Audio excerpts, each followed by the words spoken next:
По време на изобщо на олимпийския цикъл от състезанията, които бяха преди тези олимпийски игри, Фросина Ангелова дойде на коментаторското място, треньорка, българска треньорка, координатор на отбора на Съединените щати, която коментира за NBC Спорт, за да ни поздрави специално за бронзовото отличие.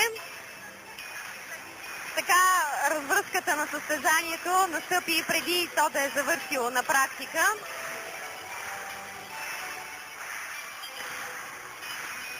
След много разочароващото си представяне на ленти, слава Богу за нас, гърчините играят сега за публиката. Последни ще бъдат китайците.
Ансамблът на Гърция няма да може да защити бронзовото си отличие от